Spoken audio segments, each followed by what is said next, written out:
Axial legal একাডেমির YouTube চ্যানেলে আজ ল স্টুডেন্টদের জন্য একটি ভীষণ ইনফরমেটিভ ভিডিও নিয়ে এসেছি। প্রায়শই ল স্টুডেন্টসরা যারা বিভিন্ন সেমিস্টারে পড়ে থাকে তারা আমাদেরকে জিজ্ঞাসা করে থাকে, স্যার ল নিয়ে গ্র্যাজুয়েট হওয়ার পরে এরপরে আমাদের ফিউচার কি, আমাদের ভবিষ্যতে কি অপরচুনিটিস রয়েছে এই পেশাতে, সেই ব্যাপারে অনেকেই জিজ্ঞাসা করে থাকে। এমনকি যারা সামনে Calcutta university law entrance test দেবে বা CLET 2025-এর যে পরীক্ষাটা দেবে, তারাও আমাকে জিজ্ঞাসা করে থাকে যে স্যার যদি ল কোর্স নিয়ে পড়াশোনা করি তাহলে ফিউচারে কি অপরচুনিটিস রয়েছে, কোন কোন এরিয়াতে আমাদের জন্য ফ্যাসিলিটিস রয়েছে। সেইটা নিয়েই আজকে আমাদের ভিডিওস, যে কেরিয়ার অপরচুনিটিস ইন ল ফিল্ডে কী কী কেরিয়ার অপরচুনিটিস রয়েছে, ল নিয়ে পড়াশোনা করলে কি সুযোগ রয়েছে, সেটাকে নিয়ে আজকে আমি ডিসকাস করব। ভীষণ ইনফরমেটিভ ভিডিও হতে যাচ্ছে যারা ল নিয়ে পড়াশোনা করছে তাদের জন্য, যারা ল অ্যাডমিশন নেবে তাদের জন্য, এমনকি যারা অনেক এজে ল অ্যাডমিশন নিয়েছে তাদের ক্ষেত্রে তারা অনেক সময় দেখা যায় এজ রেস্ট্রিকশনের জন্য বিভিন্ন কম্পিটিটিভ পরীক্ষা তারা দিতে পারে না। সেক্ষেত্রে তাদের কি কোনো অপরচুনিটিস রয়েছে এই ফিল্ডে চাকরি পরীক্ষার দিক থেকে? এই সমস্ত বিষয় নিয়ে বিস্তারিতভাবেই কিন্তু এই ভিডিওতে আমরা ডিসকাস করব। যদিও এই যে ভিডিওটা আমরা দুটো পার্টে করব, কারণ ভিডিওটা ভীষণ ইনফরমেটিভ এবং এখানে যে ডেটাগুলো আমরা দেব একটা ভিডিওর মধ্যে আমরা কভার করতে পারছি না। আমরা দুটো ভিডিও বানাবো, সেই দুটো ভিডিওর মধ্যে আমরা সেটা কভার করব এবং সেটা আমরা বলে দেব আজকের ভিডিওতেই যে কতটুকু পোর্শন আজকে আমরা ডিসকাস করব আর নেক্সট ভিডিওতে আমরা কতটুকু পোর্শন আমরা ডিসকাস করব। তাহলে আমরা দেখে নিই যে কেরিয়ার অপরচুনিটিস ইন লিগ্যাল ফিল্ডে কী কী কেরিয়ার অপরচুনিটিস রয়েছে। আমি একদম শুরু থেকেই শুরু করছি। যেমন HS পরীক্ষার পর থেকে যদি কোনো স্টুডেন্ট মনে করে যে ল কোর্স নিয়ে সে পড়বে, সেক্ষেত্রে তাকে BLLB 5 ইয়ার্স এই ল কোর্সটা তাকে করতে হবে। এই BLLB 5 ইয়ার্সের যে ল কোর্স বিভিন্ন ইউনিভার্সিটির মধ্যেই কিন্তু প্রাইভেট এবং গভর্নমেন্ট ইউনিভার্সিটিসের মধ্যে এই কোর্সগুলো হয়ে থাকে। তাহলে HS পরীক্ষার পরে যে কোর্সটা হয়ে থাকে সেটা 5 বছরের লয়ের কোর্স হয়ে থাকে। এছাড়া আফটার গ্র্যাজুয়েশন যে লয়ের কোর্সটা হয়ে থাকে সেটা LLB কোর্স, সেটা 3 বছরের জন্য কোর্সটা হয়ে থাকে। তাহলে যে কোনো স্টুডেন্ট যারা ল পড়তে চাইছে, হয় তাকে HS পরীক্ষার পরে 5 বছরের জন্য ল কোর্স করতে হবে, অথবা গ্র্যাজুয়েশনের পরে তাকে 3 বছরের জন্য ল কোর্স করতে হবে। 5 বছরের ল কোর্স যে করুক কিংবা 3 বছরের ল কোর্স করুক, সে কিন্তু এই লয়ের ডিগ্রিটা সে পেয়ে যাচ্ছে। একটা স্টুডেন্ট যখনই লয়ের ডিগ্রি পেয়ে যায়, প্রথমেই তার কাজ হচ্ছে এনরোলমেন্ট করা যে কোনো একটা বার কাউন্সিলের মধ্যে, স্টেট বার কাউন্সিলের মধ্যে। যারা ওয়েস্ট বেঙ্গল থেকে যারা ল পাস করছো, যারা ওয়েস্ট বেঙ্গলের যারা এখানকার যারা বাসিন্দা, তারা স্বাভাবিকভাবে ওয়েস্ট বেঙ্গল যে স্টেট বার কাউন্সিল আছে সেখানে তাকে এনরোলমেন্ট করতে হবে। এনরোলমেন্ট করার পর সে একটা এনরোলমেন্ট লেটার পাবে। সে এনরোলমেন্ট লেটার পাওয়ার পরে তাকে কি করতে হবে, অল ইন্ডিয়া বার এক্সাম বা AIBE এই এক্সামটা তাকে পাস করতে হবে। তারপরেই কিন্তু একটা স্টুডেন্ট কি হবে, এলিজেবল হয়ে যাবে প্র্যাকটিস করার জন্য। কিন্তু একটা এখানে ছোট্ট একটা ইনফরমেশন দিয়ে রাখি, যেটা হয়তো অনেকেই জানে না। অনেকের হয়তো প্র্যাকটিস করার ইচ্ছা নেই, সে জুডিশিয়াল সার্ভিস বা জাজের চাকরি করতে চায় বা জাজ হতে চায়। সেক্ষেত্রে কিন্তু তার AIBE পরীক্ষাটা যদি সে নাও দিয়ে থাকে, শুধুমাত্র স্টেট বার কাউন্সিলে যদি এনরোলমেন্ট হয়ে থাকে, তাহলে ওয়েস্ট বেঙ্গল জুডিশিয়াল সার্ভিস যে এক্সাম, সে এক্সামটা দেওয়ার জন্য সে এলিজেবল হবে। ওয়েস্ট বেঙ্গল জুডিশিয়াল সার্ভিসের এক্সাম বসার জন্য AIBE পরীক্ষায় বসতে হবে এমন কিন্তু বাধ্যবাধকতা নেই। সে শুধুমাত্র স্টেট বার কাউন্সিলে এনরোলমেন্ট যদি করে নেয়, তাহলেই কিন্তু সে জুডিশিয়াল সার্ভিস পরীক্ষায় অ্যাপিয়ার করার জন্য সে এলিজেবল হয়ে যাবে। তাহলে আমরা কি দেখতে পেলাম যে HS পরীক্ষার পরে 5 ইয়ার্সের BLLB যে কোর্সটা আছে সেইটা, কিংবা গ্র্যাজুয়েশনের পরে LLB 3 ইয়ার্সের যে কোর্স আছে, এই দুটো যে পাস করবে তার প্রাথমিক কাজ হচ্ছে যে কোনো স্টেট বার কাউন্সিলে এনরোলমেন্ট করা, তারপর তাকে AIBE পরীক্ষা দিতে হবে। তার পরবর্তীতে কি স্কোপ আছে সেটাকে নিয়ে এখন আমি ডিসকাস করব। সাধারণত যারা ল কোর্সটা করছে বা ল যারা পাস করছে তারা কি কি অপশানস বেছে নেয়, আমি সেটা থেকেই কিন্তু আজকে এই ডিসকাশনটা রেখেছি বা কি কি অপরচুনিটিস রয়েছে। সবার প্রথমে 100টা স্টুডেন্ট যদি ল পাস করে, 100-র মধ্যে 90% স্টুডেন্ট কিন্তু প্র্যাকটিসের দিকে যায়। 90% স্টুডেন্ট প্র্যাকটিসের দিকে যায়। কিছু সংখ্যক স্টুডেন্ট রয়েছে তারা কর্পোরেট সেক্টরে যেতে চায়, যে আমি স্যার কর্পোরেট সেক্টরে অ্যাডভোকেট হতে চাই বা কর্পোরেট সেক্টরে কিছু কেরিয়ার আমি স্ট্যাবলিশ করতে চাই। আবার কিছুজন রয়েছে তারা একাডেমিক্সে যায়, আর কিছুজন রয়েছে কম্পিটিটিভ পরীক্ষার জন্য প্রিপারেশন নিতে থাকে। তাহলে ল পাস করার পরে যখন সে এনরোলমেন্ট করে নিচ্ছে, যখন অল ইন্ডিয়া বার এক্সাম বা এআইবি পাস করে নিচ্ছে, তারপরে তার কাছে 4টে অপশানস থাকছে। নাম্বার 1 অপশান হচ্ছে সে প্র্যাকটিস করতে পারে, নাম্বার 2 অপশানস হচ্ছে সে কর্পোরেট সেক্টরে যেতে পারে, নাম্বার 3 অপশানস হচ্ছে সে একাডেমিক্সে যেতে পারে, নাম্বার 4 হচ্ছে সে কম্পিটিটিভ এক্সামের জন্য প্রিপারেশন নিতে পারে। আজকের এই ভিডিওতে আমরা দুটো জিনিস নিয়ে ডিসকাস করব। এক, প্র্যাকটিসে কি কি স্কোপ রয়েছে, কোন কোন এরিয়াতে প্র্যাকটিস সাধারণত হয়ে থাকে, সেখানে কোন কোন বিষয় নিয়ে প্র্যাকটিস করা যেতে পারে, সেই ব্যাপারে বিস্তারিত ডিসকাস করব। আর কর্পোরেট সেক্টরে যদি কেউ নিজের কেরিয়ার এস্টাবলিশ করতে চায় তাহলে তার করণীয় কি আর সেখানে কি স্কোপ রয়েছে সেটাকে নিয়ে ডিটেলসে ডিসকাস করব। আর পরবর্তী ভিডিও যেটা হবে সেখানে আমরা একাডেমিক্সে যদি কেউ আসতে চায় তাহলে কীভাবে একাডেমিক্সের মধ্যে গেলে সে এস্টাবলিশ হতে পারবে, বা একাডেমিক্সে আসতে গেলে কি কি করণীয় স্টেপ বাই স্টেপ প্রত্যেকটা কিন্তু আমি এরিয়ায় ডিসকাস করব। আর কম্পিটিটিভ পরীক্ষার ক্ষেত্রে কি কি অপরচুনিটিস রয়েছে, কোন কোন কম্পিটিটিভ পরীক্ষা একটা স্টুডেন্ট দিতে পারে, একজন ফ্রেশার্স কি কি কম্পিটিটিভ পরীক্ষা দিতে পারে, এক্সপিরিয়েন্স থাকলে কি কি পরীক্ষা দিতে পারে, বিস্তারিতভাবে কম্পিটিটিভ পরীক্ষা যে এরিয়াটা সেটাকে নিয়েও কিন্তু আমি ডিসকাস করব, যেটা স্টুডেন্টদের জন্য ভীষণ ভীষণ হেল্পফুল হবে। শুধু তাই নয়, সেই সমস্ত কম্পিটিটিভ পরীক্ষার যে ওয়েবসাইট, কোন ওয়েবসাইটে সেগুলো পাবলিশ হয়ে থাকে সেই ওয়েবসাইটের নাম পর্যন্ত কিন্তু এখানে আমি উল্লেখ করে দেবো। মানে ওয়েবসাইটগুলো এখানেও দিয়ে দেওয়া থাকবে যাতে করে স্টুডেন্টরা সেই ওয়েবসাইট থেকে সেই ডেটাগুলো পেতে পারে। এমনকি সেই সমস্ত কম্পিটিটিভ পরীক্ষার সিলেবাস কী রয়েছে সেটাও কিন্তু আমাদের ভিডিওর মধ্যে দেওয়া থাকবে, সেখান থেকে তোমরা দেখে নিতে পারবে। এর থেকে তোমরা আন্দাজ করতে পারছো এই যে দুটো পার্টে যে ভিডিওসটা আমরা বানাচ্ছি, যে career opportunities in legal field, তাহলে এটা কতটা ইনফরমেটিভ এবং কতটা উপকারী হতে যাচ্ছে আমাদের লিগাল ফিল্ডে যে সমস্ত ভাই বোন রয়েছে তাদের জন্য, এমনকি যে সমস্ত লার্নেড ফ্রেড যারা প্র্যাকটিস করছে তাদের জন্য। এবার আমরা দেখে নিই যে প্র্যাকটিস যদি আমরা করতে চাই লিগাল ফিল্ড থেকে, এটাই যেহেতু বেশিরভাগ স্টুডেন্ট করে থাকে, মেজরিটি স্টুডেন্ট যেহেতু এই এটাকেই বেছে নেয়, তাহলে ফার্স্ট আমরা দেখে নেব এই যে প্র্যাকটিসের যে পার্টটা আছে, এই প্র্যাকটিসের পার্টটাকে আমি দুটো ভাগে ভাগ করে নিয়েছি। কিছু অ্যাডভোকেটস রয়েছেন, লার্নেড অ্যাডভোকেট, ওনারা সেলফ প্র্যাকটিস করে থাকেন, কিন্তু সেলফ প্র্যাকটিস করতে গেলে ল পাস করার সাথে সাথেই সে সেলফ প্র্যাকটিস করতে পারবে না। তাকে কি করতে হবে, তাকে কোনো সিনিয়রের কাছে গিয়ে ফার্স্ট গিয়ে কোর্টের প্রসিডিওরটা তাকে জানতে হবে। এই কোর্টের প্রসিডিওরটা জানাটা বা শেখাটা কিন্তু ভীষণ জরুরি, আদারওয়াইজ কোর্টের প্রসিডিওর না জানা থাকলে সে সেলফ প্র্যাকটিস করতে পারবে না। একই সাথে তার আইন জানাটাও কিন্তু ভীষণ জরুরি। এই ভিডিও শেষে কিন্তু সেই ব্যাপারে একটা বিস্তারিতভাবে আমি আমার পার্সোনাল ওপিনিয়ন দেব, সেটা আমি পরে আসছি। দ্বিতীয়ত, প্র্যাকটিসের ক্ষেত্রে কেউ কেউ প্র্যাকটিস করতে পারে কোথায়, প্র্যাকটিস অ্যাট ল ফার্ম, ল ফার্মে কেউ কেউ প্র্যাকটিস করতে পারে। তাহলে প্র্যাকটিস কেউ সেলফ প্র্যাকটিস করতে পারে, আবার কেউ ল ফার্মে গিয়েও প্র্যাকটিস করতে পারে। দুটো এরিয়া রয়েছে, একটা কেউ সেলফ প্র্যাকটিস করতে পারে, আবার কেউ ল ফার্মে প্র্যাকটিস করতে পারে। যদি কেউ সেলফ প্র্যাকটিস করে সেক্ষেত্রে তার কাছে অপশানস রয়েছে, সে সিভিল প্র্যাকটিস করতে পারে, সে ক্রিমিনাল প্র্যাকটিস করতে পারে, সে ট্যাক্স নিয়ে প্র্যাকটিস করতে পারে, আর সে প্র্যাকটিস করতে পারে ইন্টালেকচুয়াল প্রপার্টি রাইটস বা আইপিআর নিয়ে। এইটা কিন্তু ভীষণ ইন্টারেস্টিং। এই এরিয়াতে কিন্তু এখন বহু অ্যাডভোকেট প্র্যাকটিস করছে, এই ইন্টালেকচুয়াল প্রপার্টি রাইটসের উপরেও সে প্র্যাকটিস করতে পারে। তাহলে ফার্স্ট যেটা আমি ডিসকাস করছিলাম সেটা হচ্ছে সিভিল। এই সিভিলটাকে নিয়ে ফার্স্ট আমি ডিসকাস করব, যে সিভিল নিয়ে যদি কেউ প্র্যাকটিস করে থাকে সেক্ষেত্রে তার কাজ করার এরিয়াগুলো কি কি হয়ে থাকে, সাধারণত কোন কোন এরিয়াতে সিভিল নিয়ে প্র্যাকটিস করলে কাজ করা যেতে পারে, আমি সেটাকে নিয়ে ফার্স্ট ডিসকাস করব। তাহলে সিভিল নিয়ে যদি কোনো অ্যাডভোকেট বা কোনো স্টুডেন্ট যদি প্র্যাকটিস করতে চায় সেক্ষেত্রে আমরা দেখতে পাচ্ছি ল্যান্ড এবং প্রপার্টি রিলেটেড যে সমস্ত ইস্যুসগুলো থেকে থাকে, জমি জমা সংক্রান্ত যে সমস্ত ইস্যুসগুলো থেকে থাকে সেইগুলো সিভিলের এরিয়ার মধ্যে চলে আসে।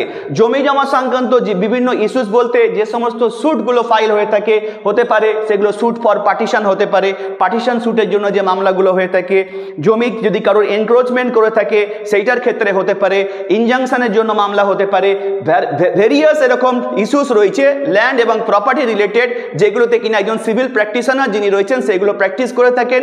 এছাড়া জমি জমা যে রেজিস্ট্রেশনের যে কাজগুলো হয়ে থাকে একজন সিভিল অ্যাডভোকেট সেইগুলোও করে থাকে। বিভিন্ন যে এডিএসআরগুলো রয়েছে, অ্যাডিশনাল ডিস্ট্রিক্ট সাব রেজিস্ট্রার যে অফিস আছে সেই অফিসগুলোতে যে ল্যান্ড রেজিস্ট্রেশনের যে কাজগুলো থাকে সেগুলো একজন সিভিল অ্যাডভোকেট করে থাকেন। এছাড়া মিউটেশনের জন্য যে সমস্ত কাজগুলো থাকে, যেটাকে বাংলায় নামপত্তন বলা হয়ে থাকে, সে জমি রেকর্ড বা মিউটেশন যেগুলো হয় সেই মিউটেশনের কাজগুলো একজন অ্যাডভোকেট করে থাকে। যেগুলো বিএল অ্যান্ড এলআরও অফিসে যেগুলো হয়ে থাকে সেই মিউটেশনের কাজ একজন সিভিল অ্যাডভোকেট করে থাকে বা তার নিজের ক্লার্ককে দিয়ে তার জুনিয়রদের খারে দিয়েও এই কাজগুলো করিয়ে থাকে। রেকর্ড অফ রাইট কারেকশনের যে কাজগুলো এই কাজগুলো একটা সিভিল অ্যাডভোকেট করে থাকে। এই রেকর্ড অফ রাইট কারেকশনের জন্য LRTT West Bengal land reforms and tenancy tribunal যেটা 10 নম্বর ট্যাঙ্কের কাছে সল্টলেকে অবস্থিত সেই ট্রাইব্যুনালেও কিন্তু এই যে রেকর্ড অফ রাইটস যেটা রয়েছে ROR সেইটার ক্ষেত্রে যদি কোনো ডিসপিউট থেকে থাকে সেই ডিসপিউটগুলোকে রিজলভ করার জন্য এলআরটিতে শুধুমাত্র অনেক অ্যাডভোকেট রয়েছে যারা শুধুমাত্র এলআরটিতেই প্র্যাকটিস করে থাকে বা West Bengal land reforms and tenancy tribunal সেখানে প্র্যাকটিস করে থাকে। সেখানে কেমন ধরনের প্র্যাকটিস হয়ে থাকে? সাপোজ মনে করো কারোর কেউ একটা মিউটেশনের জন্য আবেদন করলো, তার মিউটেশনটা হলো না, সেক্ষেত্রে বিএল অ্যান্ড এলআর অফিসার যিনি রয়েছেন তিনি বারবার হ্যারাসমেন্ট করছেন, মিউটেশন করতে চাইছেন না, সেক্ষেত্রে কিন্তু তার কাছে একটা অপশানস রয়েছে এই এলআরটিটি বা West Bengal land reforms and tenancy tribunal সেখানে গিয়ে মামলা করে সে সেখান থেকে অর্ডার নিয়ে বিএলআরের কাছ থেকে সে মিউটেশনটা করাতে পারে।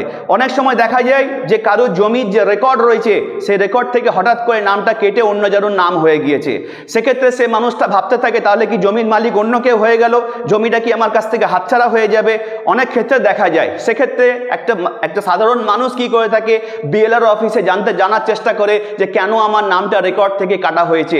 সেক্ষেত্রে তার করণীয় কি হবে না সেই এলআরটিটি সেখানে মামলা করতে হবে। এই মামলাগুলো যে অ্যাডভোকেটগুলো করে থাকে তারা সিভিল প্র্যাকটিশনার, সিভিল প্র্যাকটিস করে থাকেন, তারা এই সমস্ত মামলাগুলো এলআরটিতে করে থাকেন এবং রেকর্ড অফ রাইট যে কারেকশন সেগুলো ওনারা করে থাকেন। বিভিন্ন ম্যাট্রিমোনিয়াল যে সমস্ত ইস্যুস হয়ে থাকে যেমন কেউ ডিভোর্সের জন্য, রেস্টিটিউশন অফ কনজুগাল রাইটসের জন্য, জুডিশিয়াল সেপারেশনের জন্য, মেনটেনেন্সের জন্য, যত রকম ম্যাট্রিমোনিয়াল ইস্যুস এগুলো সিভিল একজন অ্যাডভোকেট বা প্র্যাকটিশনার্স করে থাকেন।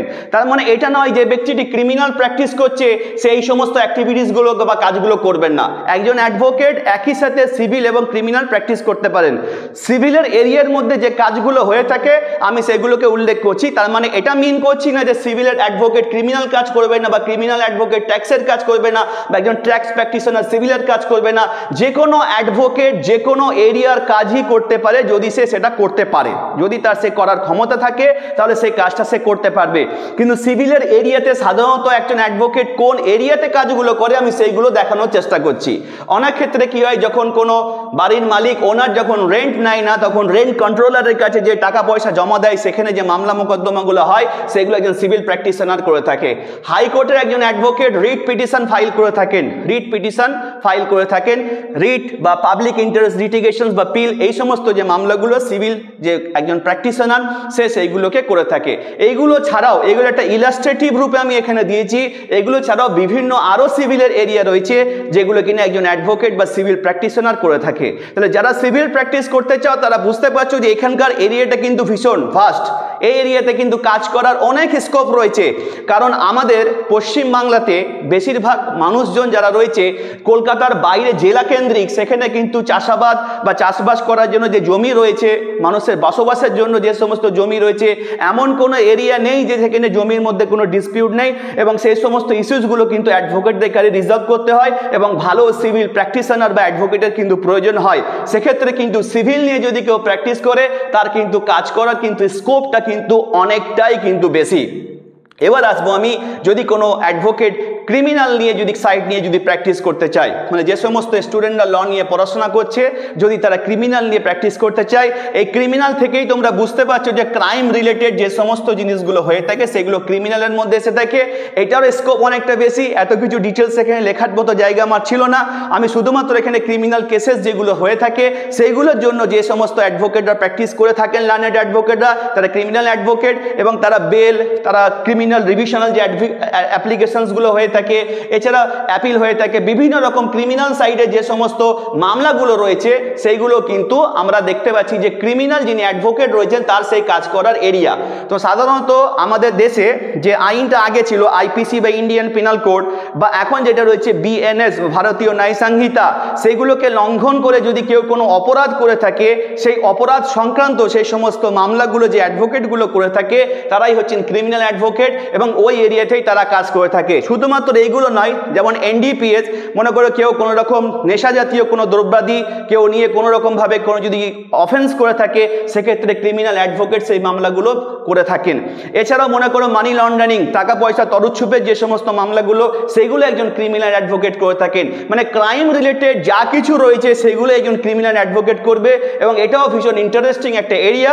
এখানেও অনেক স্টুডেন্ট কিন্তু প্র্যাকটিস করতে ইচ্ছুক, এবং সাধারণত যদি দেখা যায় 90% যেটা আমি বলেছিলাম, ওই 90% স্টুডেন্ট যারা প্র্যাকটিস করছে, এই 90% স্টুডেন্টদের মধ্যে কিন্তু প্রায় 70% স্টুডেন্ট কিন্তু এই ক্রিমিনাল নিয়েই কিন্তু প্র্যাকটিস করছে, ক্রিমিনাল সাইড নিয়ে। কারণ সিভিল সাইডে প্র্যাকটিস করতে গেলে ভীষণ ধৈর্যের প্রয়োজন হয়, অনেক পড়াশোনার প্রয়োজন হয়, সেক্ষেত্রে বেশিরভাগ স্টুডেন্ট কিন্তু এই ক্রিমিনাল সাইডেই কিন্তু প্র্যাকটিস করছে। মানে যে 100টা স্টুডেন্টের মধ্যে 90% স্টুডেন্ট প্র্যাকটিসে আসছে, সেই 90%-এর মধ্যে 70% স্টুডেন্ট কিন্তু এই ক্রিমিনাল সাইডটাকেই বেছে নেয়। আর বাকি 20% যারা রয়েছে, তারা কেউ সিভিল, কেউ ট্যাক্স প্র্যাকটিশনার, এবং খুব কম সংখ্যকই যারা আছে তারা ইন্টেলেকচুয়াল প্রপার্টি রাইটস বা এই সমস্ত এরিয়াতে প্র্যাকটিস করছে। এবার যেটাকে নিয়ে আমি ডিসকাস করব সেটা হচ্ছে ট্যাক্স। একজন ব্যক্তি, একজন অ্যাডভোকেট যিনি ট্যাক্স প্র্যাকটিস করছেন, সেক্ষেত্রে তার কাজের যে এরিয়া, সে কোন কোন এরিয়াতে কাজ করে থাকে সাধারণত আমি সেইগুলো দেখানোর চেষ্টা করব। জিএসটি রেজিস্ট্রেশনের কাজ করে থাকে, বিভিন্ন রিটার্ন ফাইলের কাজ করে থাকে, এইচটিজির কাজ করে থাকে, ট্রেড লাইসেন্সের কাজ করে থাকে, এফএসএসএআই সার্টিফিকেটের কাজ করে থাকে, এমএসএমই রেজিস্ট্রেশনের কাজ করে থাকে, আইএসও সার্টিফিকেটের কাজ করে থাকে, এনজিও, ট্রাস্ট, ক্লাব, স্কুল এবং আদার এডুকেশনাল ইনস্টিটিউট সেগুলো রেজিস্ট্রেশনের কাজ করে থাকে, এনলিস্টমেন্ট যে সার্টিফিকেট থাকে সেইগুলোর কাজ করে থাকে। সাধারণত মানে টাকা পয়সা সংক্রান্ত যে সমস্ত ইস্যুসগুলো যেগুলো থেকে থাকে, সেই সমস্ত নিয়ে একজন ট্যাক্স প্র্যাকটিশনার সেগুলো কাজ করে থাকে। বিভিন্ন কোম্পানি যে ট্যাক্স ফাইলিং থাকে, বিভিন্ন কোম্পানির ট্যাক্স রিলেটেড যে সমস্ত ইস্যুস থেকে থাকে, সেই সমস্ত বিষয় নিয়ে একজন ট্যাক্স প্র্যাকটিশনার বা ট্যাক্স প্র্যাকটিস করেন এমন অ্যাডভোকেট এই এরিয়াগুলোতে নিয়ে কাজ করে থাকে। এবং সাধারণত যারা ট্যাক্স প্র্যাকটিস করে থাকেন তারা তাদের নিজেদের এরিয়ার মধ্যেই সীমাবদ্ধ থাকতে ভালোবাসেন, এবং তারা সেটা করতে ভালোবাসেন বলেই তারা ট্যাক্স প্র্যাকটিসটাকে বেছে নিয়ে থাকেন। তাহলে সিভিল এরিয়াতেও কেউ প্র্যাকটিস করতে পারো, কেউ ক্রিমিনাল নিয়েও প্র্যাকটিস করতে পারো, কেউ ট্যাক্স নিয়েও প্র্যাকটিস করতে পারো। এবার একটা নতুন এরিয়ার কথা বলবো যেখানে কিনা অনেক স্টুডেন্টই সেই ব্যাপারে ওয়াকিবহাল নয়, যেটা ইন্টেলেকচুয়াল প্রপার্টি রাইট। এবং এই ইন্টেলেকচুয়াল প্রপার্টির রাইটের উপরে বর্তমানে ভারত সরকার কিন্তু ভীষণ জোর দিয়েছে, এখানে কাজের অনেক স্কোপ দিয়েছে, বিভিন্ন ট্রেনিং করাচ্ছে। যারা এই ফিল্ডে যারা আসতে চাই তাদের জন্য অনেক ক্ষেত্রে বিভিন্ন সেমিনার, ওয়ার্কশপ হচ্ছে, এই কাজের জন্য উৎসাহিত করা হচ্ছে। সেখানে issues related to patents, trademark, copyright, geographical indications, এইগুলোর উপরে কিন্তু কিছু অ্যাডভোকেট প্র্যাকটিস করেন, এবং এই সংখ্যাটা দিনে উত্তরোত্তর সেটা বাড়ছে।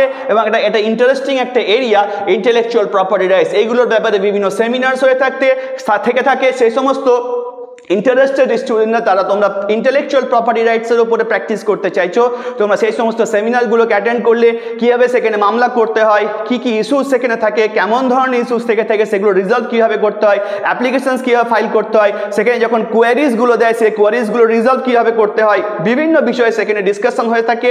তো কিছু স্টুডেন্ট যদি মনে করো যে আমরা ইন্টেলেকচুয়াল প্রপার্টি রাইটসের উপরে প্র্যাকটিস করব, তোমরা কিন্তু এই এরিয়াটা কিন্তু দেখতে পারো যে পেটেন্টস, ট্রেডমার্ক, কপিরাইট এবং জিওগ্রাফিক্যাল ইন্ডিকেশনস এইগুলো নিয়ে তোমরা প্র্যাকটিস করতে পারো। তাহলে আমরা দেখতে পেলাম যে এই যে এরিয়াটা, এটা সেলফ প্র্যাকটিসের ক্ষেত্রে। আর যদি কোনো স্টুডেন্ট মনে করে যে প্র্যাকটিস করবে কোনো ল ফার্মে এসে, তাহলে সে প্র্যাকটিস করতে পারে।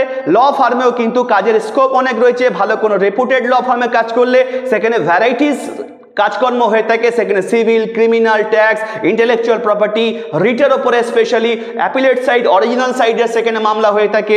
হাইকোর্টে অরিজিনাল সাইড এবং অ্যাপিলেট সাইডে আলাদা আলাদাভাবে সেখানে মামলা তারা ওখানে করে থাকে, কাজের স্কোপ থেকে থাকে। যদি কেউ মনে করে যে আমি ল ফার্মে প্র্যাকটিস করব, তাহলেও কিন্তু সে সেটা করতে পারে। তাহলে এতক্ষণ ধরে আমরা যা কিছু ডিসকাস করলাম সব কিছু কিন্তু এই প্র্যাকটিস এরিয়াটাকে নিয়ে ডিসকাস করলাম।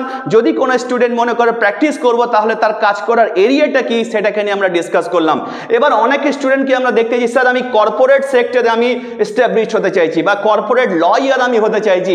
সেক্ষেত্রে যদি কোনো স্টুডেন্ট মনে করে যে আমি কর্পোরেট সেক্টর থেকে কিছু করতে চাইছি, সেক্ষেত্রে কর্পোরেট সেক্টরে যেতে গেলে তার কি কি করতে হবে বা তার কি কি করা উচিত, আমি তার একটা ধারণা দেওয়ার আমি চেষ্টা করব। বিভিন্ন কর্পোরেট সেক্টর বা পিএসইউ যেগুলো রয়েছে, সেই পিএসইউগুলোতে চাকরি করতে গেলে বেসিক কিছু রিকোয়ারমেন্টসের প্রয়োজন রয়েছে, কিছু স্কিলের প্রয়োজন রয়েছে, আর কিছু জব এরিয়াটা কোথায় সেটাকেও কিন্তু আমি দেখাবো, এবং কোন কোন এরিয়াতে সেখানে চাকরি হতে পারে সেই ব্যাপারেও কিন্তু বিস্তারিতভাবে আমি আলোচনা করব। যদি কোনো স্টুডেন্ট মনে করে যে আমি কর্পোরেট সেক্টরে আমি প্র্যাকটিস করব বা আমি নিজের কেরিয়ারটাকে এস্টাবলিশ করব, সবার প্রথমে তাকে বিএলএলবি যে ডিগ্রিটা, যেটার কথা আমি আগে বলেছিলাম, সে বিএলএলবি ডিগ্রি তার লাগবে, বা এলএলবি যে কোনো লয়ের যে ডিগ্রি, তার সেই ডিগ্রিটা সবার প্রথমে তাকে অর্জন করতে হবে। তারপর তাকে যেটা করতে হবে, এআইবি পাস করতে হবে, যেটার কথা আমি আগেই বলে দিয়েছি।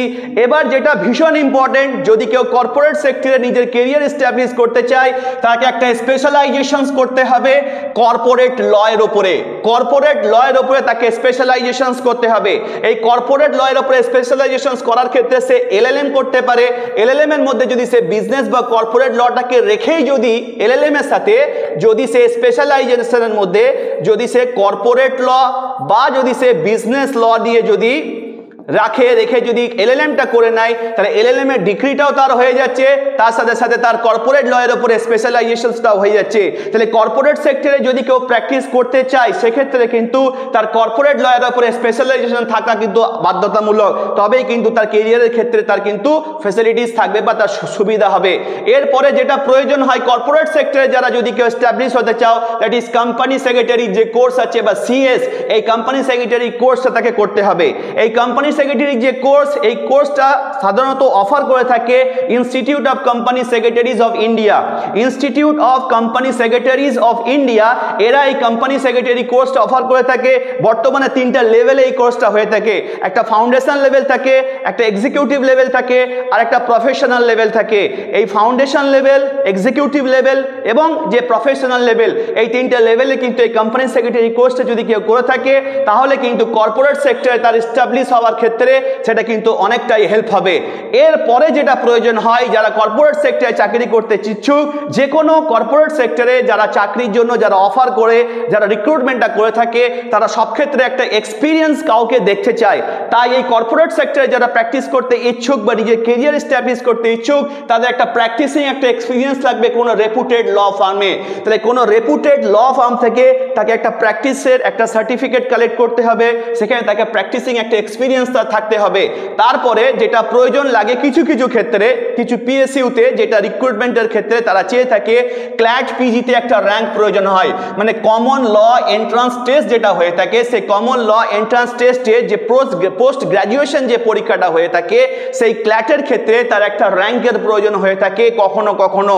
তো সব জায়গাতে প্রয়োজন হয় না, কিছু কিছু পিএসইউতে রিক্রুটমেন্টের ক্ষেত্রে পাবলিক সেক্টর যে আন্ডারটেকিংসগুলো হয়ে থাকে, সেখানে রিক্রুটমেন্টের ক্ষেত্রে কি হয়ে থাকে না, পাবলিক সার্ভিসেস যে আন্ডারটেকিংসগুলো থাকে, সেখানে রিক্রুটমেন্টের ক্ষেত্রে তারা ক্ল্যাট পিজি তারা র্যাঙ্ক চেয়ে থাকে। কিন্তু সব কর্পোরেট সেক্টরে কি এই ক্ল্যাট পিজি র্যাঙ্ক লাগে? সব জায়গায় কিন্তু লাগে না, স্পেসিফিক কিছু জায়গায় হয়তো লেগে থাকে, কিন্তু এটা লাগতে পারে কিছু কিছু জায়গায়, তাই সেটাকে উল্লেখ করে দিয়েছি। তাহলে বেসিক রিকোয়ারমেন্ট যেটা একটা কর্পোরেট সেক্টরে এস্টাবলিশ হতে গেলে যেটা প্রয়োজন, এলএলবি ডিগ্রি, এআইবি, তার একটা স্পেশালাইজেশন থাকতে হবে কর্পোরেট লয়ের উপরে। কর্পোরেট লয়ের উপরে স্পেশালাইজেশন কেউ এলএলএম থেকেও করতে পারে, আবার শুধুমাত্র সে কোনো একটা ডিপ্লোমা কোর্স বা কোনো সার্টিফিকেট কোর্সের মাধ্যমেও কিন্তু সে কর্পোরেট ল থেকে কি করতে পারে, স্পেশালাইজেশন সে করতে পারে। ডিপ্লোমা কোর্স আলাদাভাবে অনেক ইনস্টিটিউট করে থাকে, সার্টিফিকেট কোর্স অনেক ইউনিভার্সিটি করে থাকে, সেখান থেকে কর্পোরেট লয়ের উপরে একটা কি করতে হবে, স্পেশালাইজেশন নিয়ে আসতে হবে। তারপরে কোম্পানি সেক্রেটারি যেটা আছে সিএস, এই সিএস এর কোর্সটা কিন্তু বহু ক্ষেত্রে যারা কর্পোরেট সেক্টরে যারা রিক্রুটমেন্ট করে থাকে বা পিএসইউ গুলোতে বহু ক্ষেত্রে দেখেছি আমি যে কোম্পানি সেক্রেটারি এটাকে চেয়ে থাকছে, কিন্তু কোম্পানি সেক্রেটারি যে সব জায়গাতেই লাগবে তা কিন্তু নয়। তাহলে এলএলবি ডিগ্রি, এআইবি এবং স্পেশালাইজেশন যদি কর্পোরেট লয়ে থাকে বা এক্সপিরিয়েন্স যদি থেকে থাকে, তাহলেও কিন্তু কিছু ক্ষেত্রে হয়ে যাবে।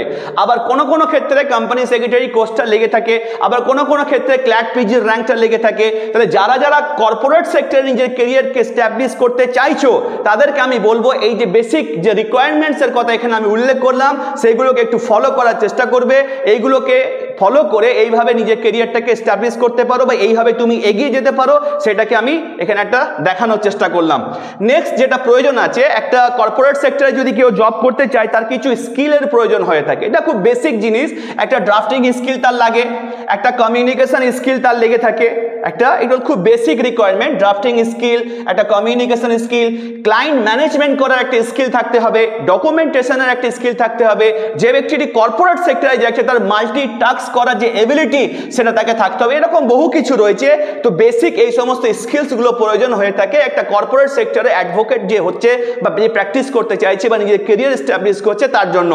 জবের এরিয়া কি কি রয়েছে, কর্পোরেট সেক্টরে যদি কেউ এস্টাবলিশ হতে চায় তার জবের এরিয়া কি কি রয়েছে, কোনো প্রাইভেট বা গভর্নমেন্ট কোনো কোম্পানিতে সে জব করতে পারে বা তার সেখানে অপরচুনিটিস থাকবে। রেপুটেড বিভিন্ন ল ফার্মগুলো আছে, সেখানে ভালো স্যালারি দিয়ে কিন্তু অ্যাডভোকেটগুলোকে রাখে যাদের এই সমস্ত স্কিলস রয়েছে, এই সমস্ত বেসিক রিকোয়ারমেন্টস বা ডিগ্রিগুলো যাদের রয়েছে। বিভিন্ন অটোনোমাস যে সমস্ত কর্পোরেশনসগুলো রয়েছে, যে সমস্ত কর্পোরেশনস বা ইউনিভার্সিটিগুলো অটোনোমাস বিভিন্ন ইউনিভার্সিটিস রয়েছে বা কর্পোরেশনস রয়েছে, তারা কি করে থাকে, এরকম কর্পোরেট লয়ারকে হায়ার করে থাকে তাদের নিজেদের কর্পোরেশনের জন্য বা নিজেদের ইউনিভার্সিটির জন্য। তারা সেখান থেকে কিন্তু এইগুলো রিকোয়ারমেন্টসগুলো চেয়ে থাকে। এইটা হচ্ছে আমাদের জব এরিয়া সাধারণত হয়ে থাকে কর্পোরেট সেক্টরের ক্ষেত্রে। এবার আমি এছাড়াও যেগুলো আমি ডিসকাস করলাম, এইগুলো ছাড়াও আমি এবার ডিসকাস করব যে জবের এরিয়া বা অপরচুনিটিস কি রয়েছে যদি কেউ কর্পোরেট সেক্টরে আসতে চায়। তাহলে আমি এখানে পরপর দিয়েছি, দেখো আইওসি বা ইন্ডিয়ান অয়েল কর্পোরেশন, এনটিপিসি, ভেল এবং ওএনজিসি, এইরকম যে সমস্ত মিনিরত্ন বা নবরত্ন যে সমস্ত কোম্পানিগুলো রয়েছে বা গভর্নমেন্ট যে সমস্ত আন্ডারটেকিংগুলো রয়েছে বা পাবলিক আন্ডারটেকিং যেগুলো রয়েছে, তারা কিন্তু রিক্রুটমেন্ট করে থাকে। যে পোস্টের জন্য রিক্রুটমেন্ট করে থাকে আইওসি, এনটিপিসি, ভেল এবং ওএনজিসি, সেই পোস্টের নাম হচ্ছে law officer grade A. Law officer grade A এই পোস্টে রিক্রুটমেন্ট করে থাকে। এই পোস্টের জন্য যে এজ লিমিট থাকে, ম্যাক্সিমাম এজ লিমিট 30। তাহলে যে সমস্ত স্টুডেন্টসরা ল গ্র্যাজুয়েট হওয়ার পরে এই সমস্ত কোম্পানি বা পিএসইউ বা নবরত্ন বা মিনিরত্ন কোম্পানিতে যারা জব করতে চাও, আইওসি, এনটিপিসি, ভেল এবং ওএনজিসির মতো কোম্পানিতে, এখানে ল অফিসার গ্রেড এর পোস্ট বেরিয়ে থাকে, যেখানে এজ লিমিট থাকে 30 ইয়ার্স। এখানে কোয়ালিফিকেশনস লাগে ল গ্র্যাজুয়েট, এর সাথে ক্ল্যাট পিজির র্যাঙ্ক লাগে। যে কোনো র্যাঙ্ক ক্ল্যাট পিজি যদি থাকে তাহলে কিন্তু সে এলিজেবল হবে এই পরীক্ষাটা বা এই রিক্রুটমেন্টের জন্য। এখানে এক্সপিরিয়েন্স মিনিমাম 2 বছর এবং এর থেকে বেশি হলে ভালো হয়। তাহলে মিনিমাম 2 বছর এক্সপিরিয়েন্স থাকলে সেই পরীক্ষাটা দিতে পারবে। এবং ওয়ার্ক এক্সপিরিয়েন্স যেটা রয়েছে, কাজের ক্ষেত্রে যে এক্সপিরিয়েন্সের কথা বললাম, সেই এক্সপিরিয়েন্সটা কোথা থেকে হতে হবে সেই ব্যাপারেও কিন্তু এখানে আমরা বলে দিয়েছি যে একটা ক্যান্ডিডেট যে প্র্যাকটিসিং করছে as an advocate in the courts or tribunal, যে কোনো কোর্ট বা ট্রাইব্যুনালে অ্যাডভোকেট হিসেবে প্র্যাকটিস করছে, সেই প্র্যাকটিসিং সার্টিফিকেটটা যদি 2 বছর দেখাতে পারে তাহলে কিন্তু এখানে হয়ে যাবে। যে সমস্ত candidate working with a law firm, যারা ল ফার্মের প্র্যাকটিস করছে, তারাও কিন্তু এখানে এই প্র্যাকটিসিং সার্টিফিকেট হিসেবে দেখাতে পারবে। এইরকম যে সমস্ত ক্যান্ডিডেটস ওয়ার্কিং উইথ প্রাইভেট আর public sector organisations handling legal functions, তারাও কিন্তু প্র্যাকটিসিং সার্টিফিকেট হিসেবে যেটা প্রয়োজন 2 বছরের, এই সার্টিফিকেট এখানে দেখাতে পারবে। এছাড়া যে সমস্ত ক্যান্ডিডেটস ওয়ার্কিং উইথ সেন্ট্রাল আর state governments handling legal functions, তারাও কিন্তু এই 2 বছরের যে এক্সপিরিয়েন্স প্রয়োজন আছে তারা সেই এক্সপিরিয়েন্স সার্টিফিকেট হিসেবে এই সমস্ত এরিয়ার যে এক্সপিরিয়েন্স সার্টিফিকেট সেটা তারা দেখাতে পারবে। তাহলে আমরা দেখতে পেলাম যদি কেউ আইওসি, এনটিপিসি, ভেল বা ওএনজিসির মতো কোনো নবরত্ন বা মিনিরত্ন কোম্পানিতে যদি তারা কেউ লয়ের যদি কোনো পোস্টে চাকরি করতে চায়, ল অফিসার গ্রেড এর পোস্টে তারা কিন্তু এই এসেনশিয়ালসের সাথে কিন্তু তারা নিজেকে প্রস্তুত করতে পারে। এইগুলো রিকোয়ারমেন্টস রয়েছে এই চাকরির ক্ষেত্রে, এখানে এই স্কোপগুলো থেকে থাকে। এছাড়া টিসিএস বা ওয়েবেলের মতো যে সমস্ত কোম্পানি রয়েছে আমাদের বেঙ্গলে, তারাও কিন্তু লিগাল কনসালটেন্টের কিন্তু তারা পোস্ট বের করে থাকে, যেখানে এজ লিমিট 30 ইয়ার্সের প্রয়োজন হয়। কোয়ালিফিকেশন এখানে ল গ্র্যাজুয়েট, তার সাথে সিএস নাই, মানে ল গ্র্যাজুয়েটের সাথে যাদের কোম্পানি সেক্রেটারি যাদের কোর্স থাকে, তারা টিসিএস বা ওয়েবেলের মতো যে কোম্পানি তার লিগাল কনসালটেন্টের তারা এখানে চাকরির জন্য এলিজেবল হয়। এখানে এক্সপিরিয়েন্স মাত্র 2 বছরের লাগে। তাহলে টিসিএস বা ওয়েবেলের মতো কোম্পানিতে চাকরি করতে গেলে এই রিকোয়ারমেন্টসটা রয়েছে। এবার আমি যেটা দেখানোর চেষ্টা করব, West Bengal state electricity distribution company limited যেটা রয়েছে, এরাও কিন্তু সিনিয়র ল অফিসারের কিন্তু পোস্ট বের করে থাকে, অনেক সময় ল অ্যাসিস্ট্যান্টের পোস্ট বের করে থাকে, লিগাল কনসালটেন্টের পোস্ট বের করে থাকে।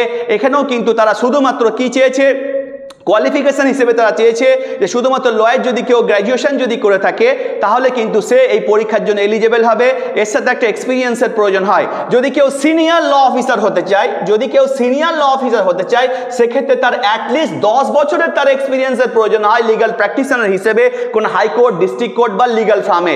কিন্তু যখন কোনো ল অ্যাসিস্ট্যান্টের কোনো পোস্ট বা কোনো ল অফিসারের কোনো পোস্ট বা লিগাল কনসালটেন্টের পোস্ট হয়, তখন কিন্তু এই 10 বছরের এক্সপিরিয়েন্সটা লাগে না, তখন 2 থেকে 3 বছর, ম্যাক্সিমাম 5 বছর এক্সপিরিয়েন্সের প্রয়োজন হয়ে থাকে। তাহলে আমরা দেখতে পেলাম West Bengal state electricity distribution company limited এরাও কিন্তু একটা পোস্ট বের করে থাকে, সেই পোস্টের জন্য একটা স্টুডেন্টরা কি করতে পারে না অ্যাপ্লাই করতে পারে। এছাড়া West Bengal electronics industry development corporation limited এরা লিগাল অ্যাডভাইজারের পোস্টের জন্য তারা একটা মানে পোস্ট বের করে থাকে রিক্রুটমেন্টের জন্য, যেখানে এসেনশিয়াল কোয়ালিফিকেশনস এবং এক্সপিরিয়েন্স একটা লয়ার ডিগ্রি লাগছে এবং সেখানে 2 বছর থেকে 1 বছরের তারা এক্সপিরিয়েন্স তারা সেখানে চেয়ে থাকে। তাহলে West Bengal electronics industry development corporations এরাও কিন্তু একটা রিক্রুটমেন্ট করে থাকে। তাহলে আমরা আজকের যে ভিডিওটা যেখানে দেখানোর চেষ্টা করলাম, যদি কোনো স্টুডেন্ট যদি প্র্যাকটিসে আসতে চায় তাহলে সে প্র্যাকটিসে আসতে গেলে তার কি কি কেরিয়ার অপরচুনিটিস রয়েছে আমরা সেটা দেখানোর চেষ্টা করলাম, যে সেখানে সেলফ প্র্যাকটিস করতে পারে এবং প্র্যাকটিস করতে পারে ল ফার্মের মধ্যে। আর কর্পোরেট সেক্টরে যদি সে আসতে চায় সেক্ষেত্রে কিভাবে সে তার কেরিয়ারটাকে নিয়ে যেতে পারবে সেটা কিন্তু আজকে পুরো ভিডিওর মধ্যে আমি দেখানোর চেষ্টা করলাম। পরবর্তী যে ভিডিওটা আমরা বানাবো এই লিগাল ফিল্ডের যে কেরিয়ার অপরচুনিটিস, সেখানে একাডেমিক্স নিয়ে ডিল করব। এটা একটা ভীষণ ইন্টারেস্টিং, যারা কলেজের অ্যাসিস্ট্যান্ট প্রফেসর হতে চায় তাদের কি কি করতে হবে স্টেপ বাই স্টেপ সেখানে কিন্তু ডিসকাস করা হবে।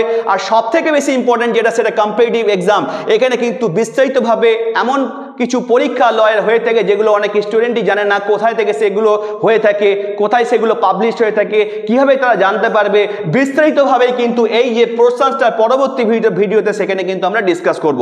এবার একটা বিষয় নিয়ে আমি ডিসকাস করব, সেটা হচ্ছে সেমিস্টার স্টুডেন্টদের মধ্যে একটা কৌতূহল থেকে থাকে যে স্যার কবে থেকে ইন্টার্নশিপ করলে ভালো হয়, কবে থেকে কোর্টে গিয়ে প্র্যাকটিস করলে ভালো হয়। বিভিন্ন রকমভাবে তারা বিভিন্ন জনের কাছ থেকে ওপিনিয়ন দিয়ে থাকে। বিভিন্ন মানুষ এই ব্যাপারে বিভিন্ন রকম ওপিনিয়ন দিয়ে থাকে। প্রত্যেকের ওপিনিয়নকে আমি রেসপেক্ট করি, প্রত্যেকের ওপিনিয়নকে আমি সম্মান জানিয়ে আমি আমার পার্সোনাল ওপিনিয়ন আমি আমার ইউটিউব চ্যানেলের ভিডিওর মধ্যে রাখছি। সেটা হতে পারে আমার ওপিনিয়নের সাথে অনেকের ওপিনিয়ন মিলতে পারে, আমার ওপিনিয়নের সাথে অনেকের ওপিনিয়ন নাও মিলতে পারে, কিন্তু এটা নিয়ে আমি কোনো বিতর্কে চাই না, কারণ প্রত্যেকটা ব্যক্তির একটা পার্সোনাল ওপিনিয়ন থাকতেই পারে। এখানে যেটা আমি বলবো সেটা একদমই আমার ব্যক্তিগত ওপিনিয়ন। এখন প্রশ্ন হচ্ছে একটা স্টুডেন্ট কখন থেকে ইন্টার্নশিপে যাবে, একটা স্টুডেন্ট কবে থেকে প্র্যাকটিসে গেলে সেটা ভালো হয়। এখন একটা আমি কথা এখানে বলতে চাই, সেটা হচ্ছে একটা লয়ের স্টুডেন্টের যেটা ব্যক্তিগতভাবে আমি মনে করি একটা লয়ের স্টুডেন্টের যেটা সব থেকে বেশি প্রয়োজন সেটা হচ্ছে আইন জানাটা কিন্তু খুব জরুরি। এখন একটা স্টুডেন্টদের মধ্যে একটা টেন্ডেন্সি দেখা যাচ্ছে, এখন স্টুডেন্টের মধ্যে এটা একটা ফ্যাশন দেখা যাচ্ছে যে ফার্স্ট সেমিস্টার থেকে সেকেন্ড সেমিস্টার থেকে স্টুডেন্টদের মধ্যে একটা আতঙ্ক তৈরি করা হচ্ছে, এখন থেকে যদি কোর্টে না গিয়ে কাজ শেখা হয় তাহলে হয়তো তুমি অনেক পিছিয়ে পড়বে। সেই সমস্ত ছোট ছোট ভাই বোনদের উদ্দেশ্যে আমি একটা কথা বলবো, তোমার লাইফের অনেকটা সময় এখন পড়ে রয়েছে কোর্টে প্র্যাকটিস করার জন্য। তোমার এই যে 5টা বছর তুমি কলেজে পড়াশোনা করছো, এই 5 বছরটা তোমার কাছে গোল্ডেন পিরিয়ড। এই 5 বছরের মধ্যে তোমাকে আইনটা ভালোভাবে শিখতে হবে। যদি তুমি আইনটা না শিখে কোর্টে যাও, যে সিনিয়রের কাছে যাচ্ছ তুমি, সেই সিনিয়র একটা শিক্ষিত কিন্তু একটা ক্লার্ককে পেয়ে যাচ্ছে, সে তোমাকে কিন্তু তার মতো করে ইউজ করতে থাকবে যতদিন না তুমি আইনটা জানতে পারবে। তাই একটা স্টুডেন্টের উচিত হবে ভালো করে আইন শেখা, তারপরে কিন্তু কোর্টে যাওয়া উচিত। কিন্তু প্রশ্ন হচ্ছে কোর্টে কবে থেকে যাওয়া উচিত। আমি যে প্র্যাকটিসের যে এরিয়াগুলো বললাম, civil, criminal, tax, intellectual property, এইখানে যে এরিয়াগুলোতে প্র্যাকটিস সাধারণত হয়ে থাকে, এই প্র্যাকটিসগুলোর সাথে যে অ্যাক্টগুলো রিলেটেড, সেই অ্যাক্টগুলো যখন তোমার সেমিস্টারের মধ্যে প্রাইমা ফেসি একবার পড়া হয়ে যাবে, মানে তোমার সিলেবাসের মধ্যে এই সাবজেক্টগুলো কভার করছে যে অ্যাক্টগুলো রয়েছে, যখন তোমার প্রাইমা ফেসি পড়া হয়ে যাবে, তখন তুমি যদি কোর্টে যাও সেক্ষেত্রে তোমার কোর্টে গেলে কোনো সমস্যা হবে না। কারণ কি, যেমন মনে করো তুমি সিভিল প্র্যাকটিস করছো, সিভিল প্র্যাকটিস করতে গেলে সিপিসি জানাটা খুব জরুরি। শুধু সিপিসি নয়, transfer of property act, West Bengal land reforms act, যারা কন্ট্রাক্ট অ্যাক্ট, পার্টনারশিপ অ্যাক্ট, এরকম বহু কিছু রয়েছে যেগুলো কিন্তু জানা কিন্তু ভীষণভাবে জরুরি। কনস্টিটিউশন যারা জরুরি রয়েছে, তো সেই সাবজেক্টগুলো যখন তোমার এভিডেন্স অ্যাক্ট জানা জরুরি রয়েছে। তো এই সাবজেক্টগুলো যখন তোমার কভার হয়ে যাবে তারপরেই কিন্তু তোমার কোর্টে যাওয়া উচিত। কারণ যে সময়টা তোমার আইন শেখার সময়, সেই সময়টা যদি তুমি কোর্টে গিয়ে যদি সময় নষ্ট করো, সারাদিন কোর্ট করে আসার পরে কিন্তু আর পড়াশোনা করার ইচ্ছা হয় না। এটা করে কি হবে, যখন তোমার আইন শেখার সময়, সেই সময়টা তুমি কোর্টে গিয়ে টাইমটা নষ্ট করছো। আর যখন তুমি পাস করে যাবে তখন কিন্তু আইনটা শেখার জন্য কিন্তু তুমি আর কোনো অপরচুনিটি বা কোনো সুযোগ পাবে না। সেক্ষেত্রে তোমার একটা রেসপন্সিবিলিটি চলে আসবে, ফ্যামিলির তরফ থেকে রেসপন্সিবিলিটি আসবে, তখন একটা প্রেশার কাজ করবে যে এরপরে আমি কি করব, নানা রকম কিন্তু সমস্যার মধ্যে জড়িয়ে যাবে। সেখানে কিন্তু তুমি আর পড়াশোনা করার কিন্তু সেই সুযোগটা পাবে না। তাই অলমাইটি যখন এত স্টুডেন্টদের মধ্যে থেকে তোমাদেরকে ল পড়ার জন্য যখন বেছে নিয়েছেন, তারা তুমি যখন ল পড়ছো, এই যে পিরিয়ডটা, যে সেমিস্টারের টাইমে আমার মনে হয় একটা স্টুডেন্টের এই সময়টা কিন্তু ভালো করে আইনটা শেখাটা কিন্তু খুব জরুরি। আইনটা যদি তুমি শিখে নাও তাহলে কোর্টের প্রসিডিওর শিখতে তোমার বেশি সময় লাগবে না। কারণ সিনিয়র যখন কোনো ড্রাফটিং করাবে, যখন তুমি ডিকটেশনটা নেবে, সেক্ষেত্রে কিন্তু যখন সিনিয়র ডিকটেশন তোমাকে দেবে, কোন প্রভিশনস অনুসারে সেই ডিকটেশনটা দিচ্ছে তুমি ভালোভাবে বুঝতে পারবে এবং খুব তাড়াতাড়ি তুমি শিখে যাবে। আর যদি তুমি আইনটা যদি না জেনে থাকো, সিনিয়র কোথা থেকে বলছে, কি বলছে, তুমি কিছুই কিন্তু বুঝতে পারবে না, কিছু তুমি জানতে পারবে না।